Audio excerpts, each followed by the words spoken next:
NTA International, reaching the corners of the earth.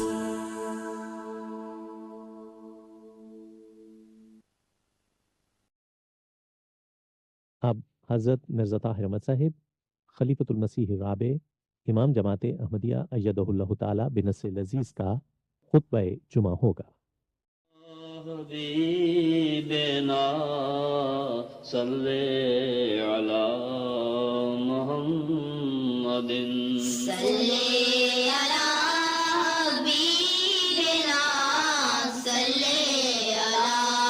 محمد صلی علی رسولنا صلی علی محمد صلی علی رسولنا صلی علی محمد صلی علی محمد صلی علی محمد۔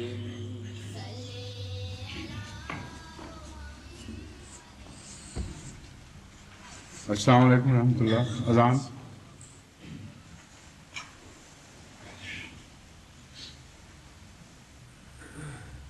اللہ اکبر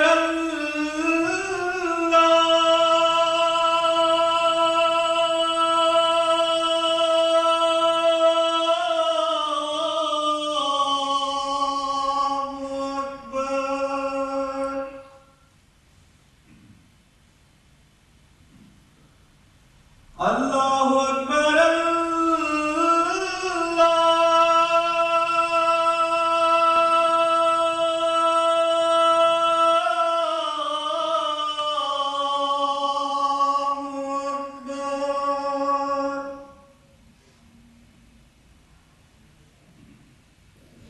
اشہد ان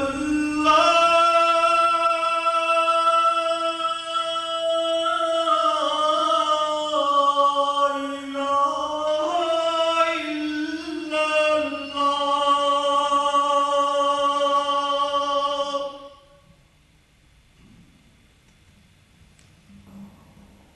اشہد ان لا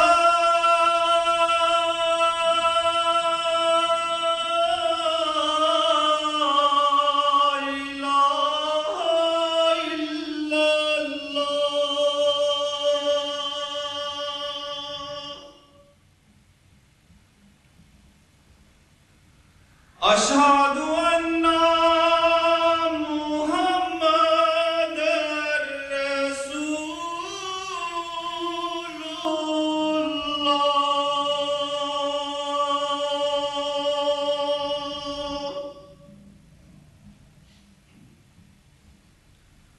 اشہد ان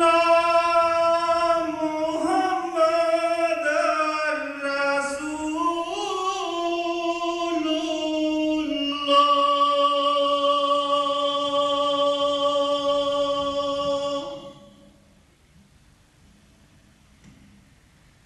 حی علی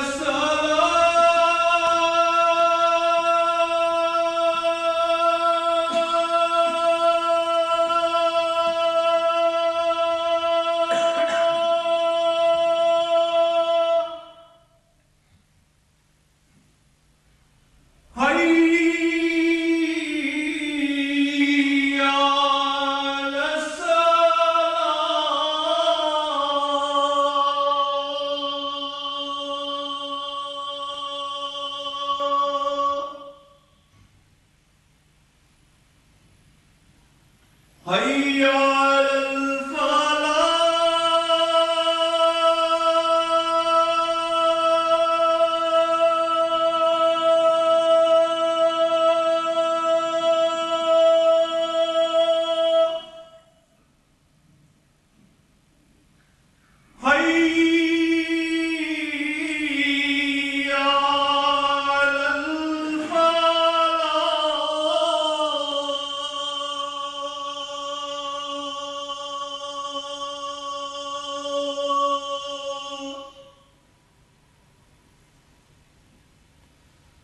اکبر اللہ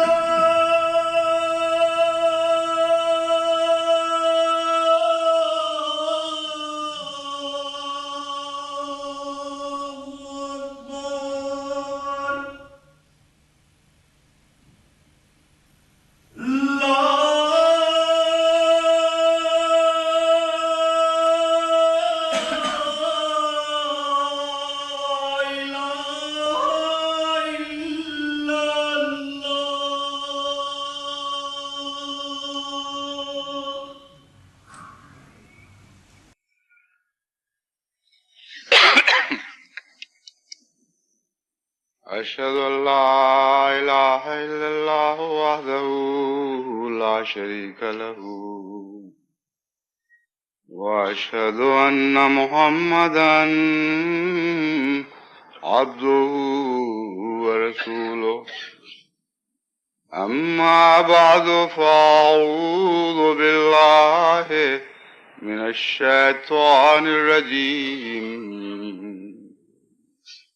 بسم الله الرحمن الرحيم الحمد لله رب العالمين الرحمن الرحيم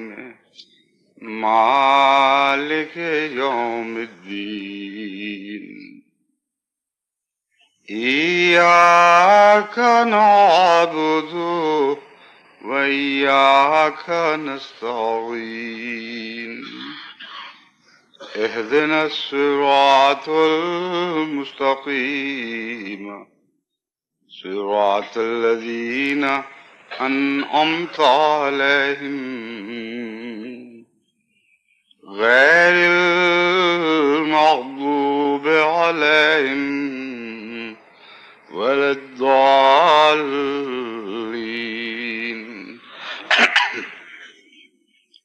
وإن طائفتان من المؤمنين اقتتلوا فأصلحوا بينهما فإن بغت إحداهما على الأخرى فقاتلوا التي تبغي حتى تفيء إلى أمر الله فإن فات فأصلحوا بينهما بالعدل واقسطوا إن الله يحب المقسطين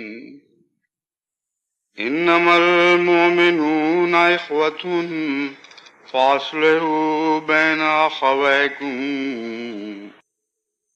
واتقوا الله لعلكم ترحمون. یہ آیات جن کی میں نے تلاوت کی ہے سورہ الحجرات کی 10ویں اور 11ویں آیات ہیں. گزشتہ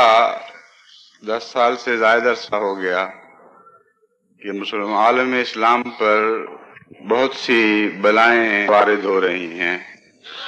اور مسلسل عالم اسلام مختلف قسم کے مصائب کا شکار ہے. اگر تو یہ عذاب اور یہ تکلیفیں اور یہ مصائب غیروں کی طرف سے عالم اسلام پر نازل کیے جا رہے ہوتے تو یہ بھی ایک بہت ہی تکلیف دہ امر تھا، لیکن اس سے بڑھ کر تکلیف دہ امر یہ ہے کہ عالم اسلام خود ایک دوسرے کے لیے مصیبتوں کا ذمہ دار ہے اور دو حصوں میں بٹ کر مسلسل سال ہا سال سے عالم اسلام کا ایک حصہ دوسرے عالم اسلام کے لیے مصیبتیں اور مشکلات پیدا کرتا چلا جا رہا ہے.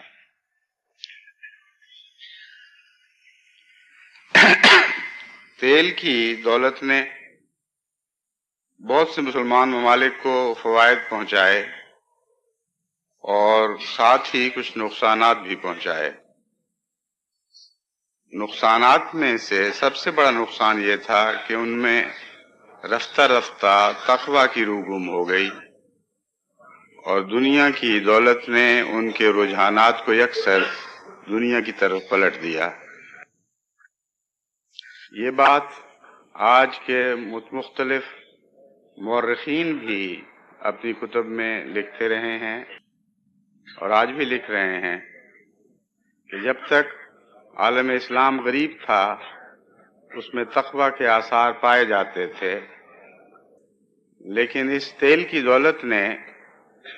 گویا ان کے تقوی کو پھونک کے رکھ دیا ہے، اور محض دنیا دار حکومتوں کی شکل میں وہ مسلمان حکومتیں ابھری ہیں جن کا اول مقام یہ تھا کہ خدا کا تقوی اختیار کرتی، اپنے ملک کے رہنے والوں کو تقوی کی تلقین کرتی، اور عالم اسلام کے باہمی تعلقات کو تقوی کی روح کے ساتھ حل کرتی، تقوی کی روح پر قائم کرتی اور مسائل کو تقوی کی روح کے ساتھ حل کرتی۔ مگر ایسا نہیں۔ جہاں تک قرآن کریم کا تعلق ہے، یہ تعلیم نہ صرف عالمگیر ہے بلکہ ہر قسم کے امکانی مسئلے کو قرآن کریم نے چھیڑا بھی ہے اور اس کا ایک مناسب حل بھی پیش فرمایا ہے۔ چنانچہ اس امکان کو بھی قرآن کریم نے زیر نظر رکھا کہ مختلف مسلمان ممالک کے درمیان اختلافات پیدا ہو جائیں اور ان اختلافات کی شکل ایسی بھیانک ہو جائے کہ ان میں سے بعض دوسروں پر حملہ کریں اور مسلمان حکومتیں باہم ایک دوسرے کے ساتھ قتال اور جدال میں ملوث ہو جائیں۔ چنانچہ اس امکان کا ذکر کرتے ہوئے قرآن کریم فرماتا ہے وَإِن طَائِفَتَانِ مِنَ الْمُؤْمِنِينَ اقْتَتَلُوا فَأَصْلِحُوا بَيْنَهُمَا، کہ ہو سکتا ہے کہ بعض مسلمان طاقتیں بعض دوسری مسلمان طاقتوں کے ساتھ نبرد آزما ہو جائیں اور ایک دوسرے پر حملہ کریں۔ ایسی صورت میں تمام عالم اسلام کا مشترکہ فرض ہے کہ ان کے درمیان صلح کرنے کی کوشش کی جائے، صلح کروانے کی کوشش کی جائے۔ فَإِن بَغَتْ إِحْدَاهُمَا عَلَى الْأُخْرَى، اور اگر ایک طاقت دوسری طاقت کے خلاف باغیانہ رویہ اختیار کرنے پر مصر رہے اور اپنی حرکتوں سے باز نہ آئے، تو اس کا علاج یہ ہے کہ تمام عالم اسلام مل کر مشترکہ طاقت کے ساتھ اس ایک طاقت کو زیر کریں اور مغلوب کریں، اور جب وہ اس بات پر آمادہ ہو جائے کہ اپنے فیصلوں کو احکامات الہی کی طرف لوٹا دے اور خدا کے فیصلوں کو قبول کرنے پر آمادہ ہو جائے، تو پھر اس پر مزید زیادتی بند کی جائے اور اثر نو اس طاقت اور دوسری طاقت کے درمیان جس پر حملہ کیا گیا ہے صلح کروانے کی کوشش کی جائے۔ اور پھر یاد رکھو کہ اس صلح میں بھی تقوی کو پیش نظر رکھنا اور انصاف سے کام لینا، پھر انصاف کی تاکید ہے کہ انصاف سے کام لینا، کیونکہ اللہ تعالیٰ انصاف کرنے والوں کو پسند فرماتا ہے۔ پھر فرماتا ہے انما المؤمنون اخوۃ، یاد رکھو کہ مومن بھائی بھائی ہیں۔ فاصلحوا بین اخویکم، بس ضروری ہے کہ تم اپنے بھائیوں کے درمیان صلح قائم کرو اور اللہ تعالیٰ کا تقوی اختیار کرو تاکہ تم پر رحم کیا جائے۔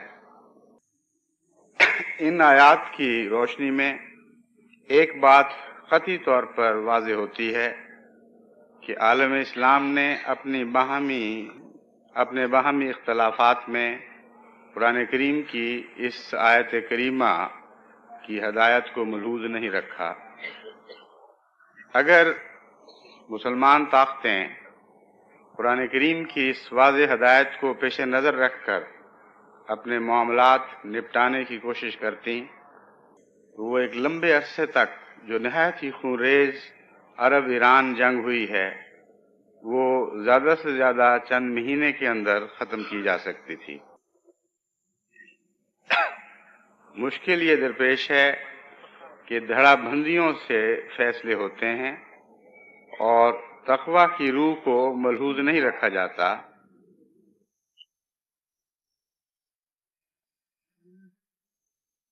چنانچہ 11 سال تک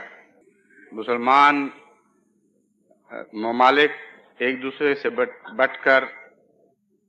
آپس میں برسر پیکار رہے اور بعض طاقتیں بعض کی مدد کرتی رہیں، لیکن اس اسلامی اصول کو نظر انداز کر دیا گیا کہ سب مل کر فیصلہ کریں اور سب مل کر ظالم فریق کے خلاف اعلان جنگ کریں۔ ایسی صورت اگر ہوتی تو صرف عرب اور ایران جنگ کا سوال نہیں تھا، بلکہ پاکستان اور انڈونیشیا اور ملائیشیا اور دیگر مسلمان ممالک مثلا شمالی افریقہ کے ممالک، ان سب کو مشترکہ طور پر اس معاملے میں دخل دینا چاہیے تھا اور مشترکہ طاقت کے استعمال کرتے ہوئے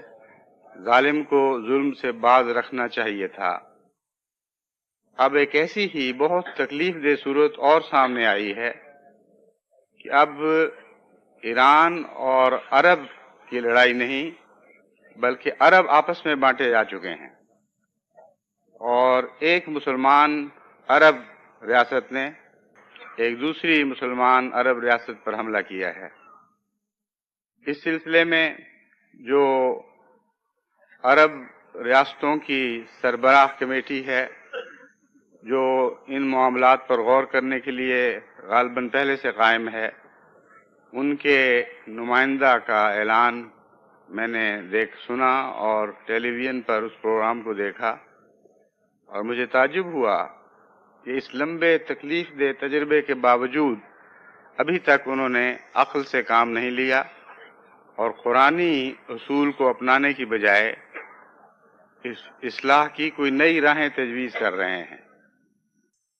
اور سب سے بڑا ظلم یہ ہے کہ وہ ممالک جن کا اسلام سے کوئی تعلق نہیں، وہ تمام اکٹھے ہو کر اس معاملے میں دخل دینے کے لیے تیار بیٹھے ہیں، اور بعض مسلمان ممالک ان سے دخل اندازی کی اپیلیں کر رہے ہیں۔ چنانچہ ایک مغربی مفکر کا انٹرویو میں نے دیکھا، اس نے یہ اعلان کیا کہ اس وقت عراق اور کویت کی لڑائی کے نتیجے میں کنسنٹرک 2 دائرے قائم ہو چکے ہیں، یعنی ایک ہی مرکز کے گرد کھینچے جانے والے 2 دائرے ہیں۔ ایک چھوٹا دائرہ ہے جو عالم اسلام کا دائرہ ہے، ایک بڑا دائرہ ہے جو تمام دنیا کا دائرہ ہے، اور ہم یہ انتظار کرتے ہیں اور امید رکھتے ہیں کہ عالم اسلام کا دائرہ اس فساد کے مرکز کی طرف متوجہ ہو کر اس کی اصلاح میں کامیاب ہو جائے، لیکن اس کے امکانات دکھائی نہیں دیتے، اور خطرہ ہے۔ انہوں نے تو خطرے کا لفظ استعمال نہیں کیا، لیکن میں اپنی طرف سے کہہ رہا ہوں، انہوں نے کہا کہ اس بات کا امکان موجود ہے کہ وسیع تر تمام دنیا کے دائرے کو اس معاملے میں دخل دینا پڑے گا۔ اس مختصر خطبے میں عالم اسلام کو اس طرف متوجہ کرنا چاہتا ہوں کہ قرآن کریم کی تعلیم کی طرف لوٹیں تو ان کے سارے مسائل حل ہو سکتے ہیں۔ یہ بہت ہی قابل شرم بات ہے اور نقصان کا موجب بات ہے کہ ساری دنیا مسلمان ممالک کے معاملات میں دخل دے اور پھر ان سے اس طرح کھیلے جس طرح شطرنج کی بازی پر مہروں کو چلایا جاتا ہے، اور ایک کو دوسرے کے خلاف استعمال کرے جیسا کہ پہلے کرتی چلی آئی ہے۔ امر واقعہ یہ ہے کہ اس وقت مسلمانوں کی طاقتیں اپنی دولت کو اپنے ہی بھائیوں کے خلاف استعمال کر رہی ہیں۔ وہ تیل جس کو خدا تعالیٰ نے ایک نعمت کے طور پر اسلامی دنیا کو عطا کیا تھا، وہ تیل جہاں غیروں کے لیے عظیم الشان ترقیات کا پیغام بن کر آیا ہے، اور وہ اس کے نتیجے میں اپنی تمام صنعت کو چلا رہے ہیں اور ہر قسم کی طاقت کے سرچشمے جن کی بنیادیں مسلمان ممالک میں ہیں ان کے لیے فائدے کے سامان پیدا کر رہے ہیں۔ جہاں تک مسلمان ممالک کا تعلق ہے، وہ اس تیل کو ایک دوسرے کے گھر پھونکنے اور ایک دوسرے کی مملکتوں کو جلا کر خاکستر کر دینے میں استعمال کر رہے ہیں۔ امر واقعہ یہ ہے کہ اس کے سوا اس کا آخری تجزیہ اور کوئی نہیں بنتا۔ اب بھی وقت ہے، اگر عالم اسلام تقوی سے کام لے اور قرآن کریم کی اس تعلیم پر عمل پیرا ہونے کا فیصلہ کر لے، تو کوئی وجہ نہیں ہے کہ کوئی غیر مسلم طاقت اسلامی معاملات میں کسی طرح دخل دینے پر مجبور ہو، اور ضروری ہے کہ اس پر عمل ان دو قرآنی آیات کی تعمیل میں اس مسئلے کو جو آج بہت ہی بھیانک شکل میں اٹھ کھڑا ہوا ہے، محض عرب دنیا تک محدود نہ رکھا جائے، کیونکہ جب آپ اسلام کے لفظ کو بیچ میں سے اڑا دیتے ہیں اور ایک اسلامی مسئلے کو علاقائی مسئلہ بنا دیتے ہیں، تو اس کے نتیجے میں خدا تعالیٰ کی تائید اپنا ہاتھ کھینچ لیتی ہے۔ بس تعلیم قرآن میں کسی قوم کا ذکر نہیں ہے۔ جو ہدایت قرآن کریم نے عطا فرمائی ہے اس میں مسلمانوں کا بحیثیت مجموعی ذکر ہے اور ان سب کو بھائی بھائی قرار دیا گیا ہے۔ بس یہ ہرگز عرب مسئلہ نہیں ہے، یہ عالم اسلام کا مسئلہ ہے۔ اس میں انڈونیشیا کو بھی اسی طرح ملوث ہونا چاہیے جس طرح پاکستان کو، ملائیشیا کو بھی اسی طرح ملوث ہونا چاہیے جیسے الجیریا کو یا دوسرے ممالک کو، اور سب ممالک کا مشترکہ ایک بورڈ تجویز کیا جانا چاہیے جو فریقین کو مجبور کریں کہ وہ صلح پر آمادہ ہوں، اور اگر وہ صلح پر آمادہ نہ ہوں تو تمام عالم اسلام کی طاقت کو اس ایک باغی طاقت کے خلاف استعمال ہونا چاہیے، اور تمام غیر مسلم طاقتوں کو یہ پیغام دے دینا چاہیے کہ آپ ہمارے معاملات سے ہاتھ کھینچ لیں اور ہمارے معاملات میں دخل نہ دیں۔ ہم قرآنی تعلیم کی روح سے اس بات کے اہل ہیں کہ اپنے معاملات کو خود سلجھا سکیں اور خود نپٹا سکیں، مگر افسوس ہے کہ اس تعلیم پر عمل درآمد کے کوئی آثار دکھائی نہیں دیتے۔ یہ جو واقعہ ہوا ہے عراق اور کویت کی لڑائی کا، یا عراق کے کویت پر حملے کا، اس کے پس منظر میں بہت سی بددیانتیاں اور عہد شکنیاں ہیں۔ صرف عربوں کے آپس کے اختلاف نہیں ہیں، بلکہ دوسرے تیل پیدا کرنے والے اسلامی ممالک بھی اس معاملے میں ملوث ہیں۔ چنانچہ انڈونیشیا ہے مثلا، اس کو اپنے عرب مسلمان بھائیوں سے شدید شکوہ ہے کہ اوپک کے تحت جو معاہدے کرتے ہیں ان معاہدوں کو خود بصیغہ راز توڑ دیتے ہیں، اور اس کے نتیجے میں اجتماع کی طاقت سے جو فوائد حاصل ہونے چاہیے وہ نقصانات میں تبدیل ہو جاتے ہیں، اور ہر ملک پھر جس طرح چاہتا ہے اپنا تیل خفیہ ذرائع سے بیچ کر زیادہ سے زیادہ دولت حاصل کرنے کی کوشش کرتا ہے۔ بس اس پس منظر میں بھی تقوی ہی کی کمی ہے۔ یہ معاملہ صرف عراق اور کویت کی جنگ کا نہیں، بلکہ آپس کے معاملات میں تقوی کے فقدان کا معاملہ ہے، اور جو بھی عالمی ادارہ اس بات پر مامور ہو کہ وہ ان دونوں لڑنے والے ممالک یا ایک ملک نے جو حملہ کیا ہے اس کے نتیجے میں پیدا ہونے والے مسائل کا حل کریں، اس کا فرض ہوگا کہ وہ کنوں تک پہنچ کر، تہ تک پہنچ کر تمام ان محرکات کا جائزہ لیں جن کے نتیجے میں بار بار اس قسم کی خوفناک حالات پیدا ہوتے چلے جاتے ہیں، اور اس میں ایران کو بھی برابر شامل کرنا چاہیے۔ کوئی مسلمان ملک اس سے باہر نہیں رہنا چاہیے۔ اگر یہ ایسا کر لیں تو جیسا کہ قرآن کریم نے فرمایا ہے، اللہ تعالیٰ انصاف کرنے والوں سے محبت کرتا ہے، جس کا مطلب یہ ہے کہ خدا کی تائید تمہیں حاصل ہوگی اور لازماً تم ان کوششوں میں کامیاب ہوگے۔ پھر تاکیداً فرمایا انما المؤمنون اخوۃ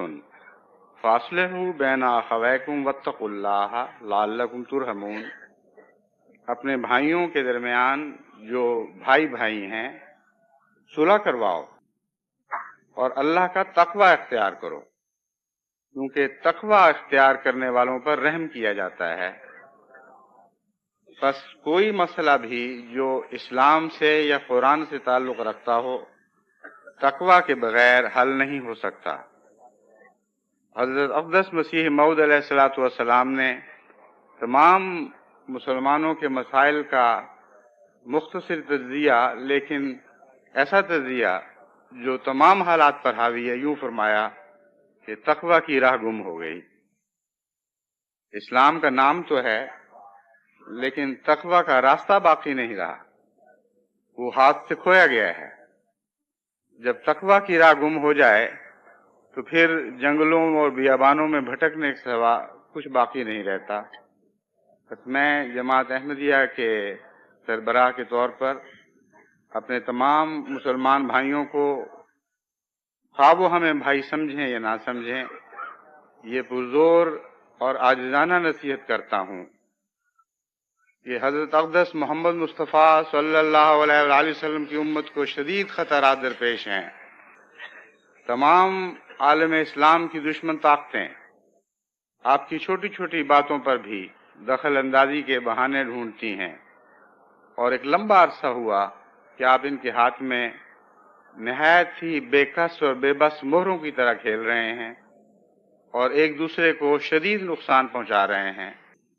اس لیے تقوی کو پکڑیں اور حضرت اقدس محمد مصطفیٰ صلی اللہ علیہ وآلہ وسلم کی امت کو، جو آج دنیا میں ذلت کی نظر سے دیکھا جا رہا ہے اور تمسخر کا سلوک ان کے ساتھ کیا جا رہا ہے، تمام دنیا کی بڑی بڑی طاقتیں بڑی حقارت سے عالم اسلام کو دیکھتی ہیں اور سمجھتی ہیں کہ یہ ہمارے ہاتھوں میں اسی طرح ہیں جس طرح بلی کے ہاتھوں میں چوہا ہوا کرتا ہے، اور جس طرح چاہیں ہم ان سے کھیلیں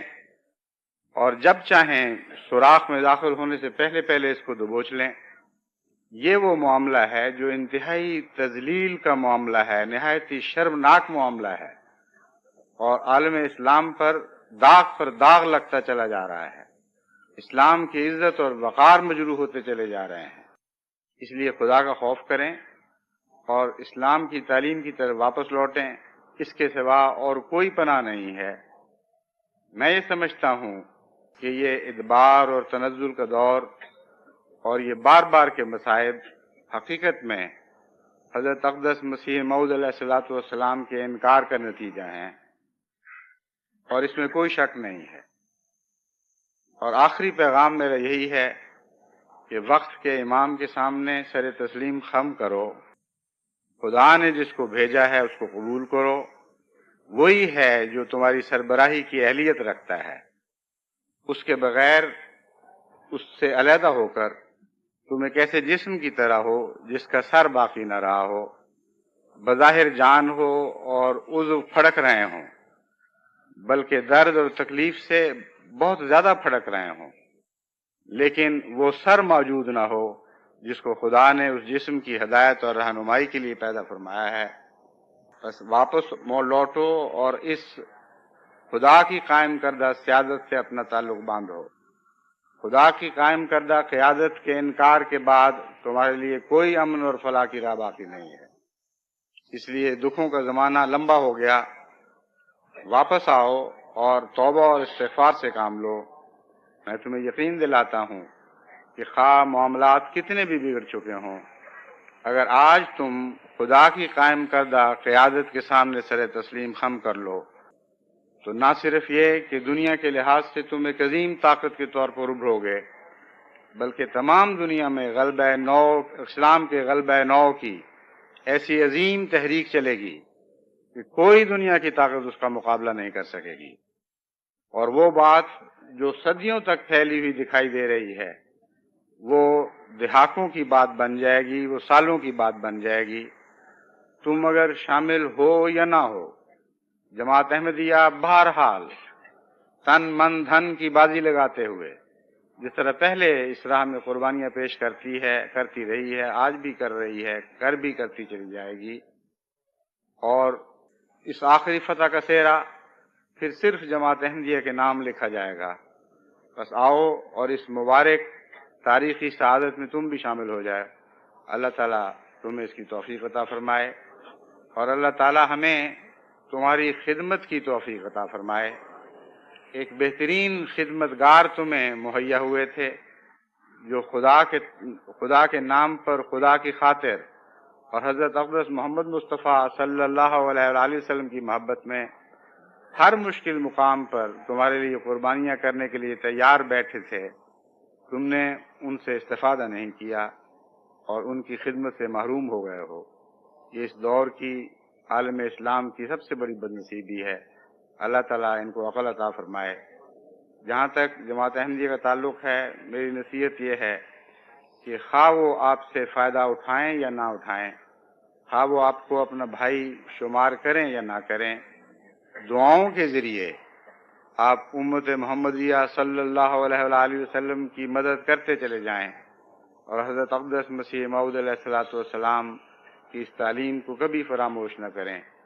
کہ اے دل تو نیز خاطر اینا نگاہ دار، آخر کنند دعوی حب پیغمبرم، کہ اے میرے دل تو اس بات کا ہمیشہ دھیان رکھنا، ہمیشہ اس بات کا خیال رکھنا کہ یہ تیرے دشمن یعنی مسلمانوں میں سے جو تیری دشمنی کر رہے ہیں آخر تیرے محبوب رسول کی طرف منسوب ہونے کا دعویٰ کرتے ہیں. بس اس محبوب رسول کی محبت کی خاطر تو ہمیشہ ان سے بھلائی کا سلوک کرتا چلا جا. خدا تعالیٰ ہمیں اس کی توفیق عطا فرمائے.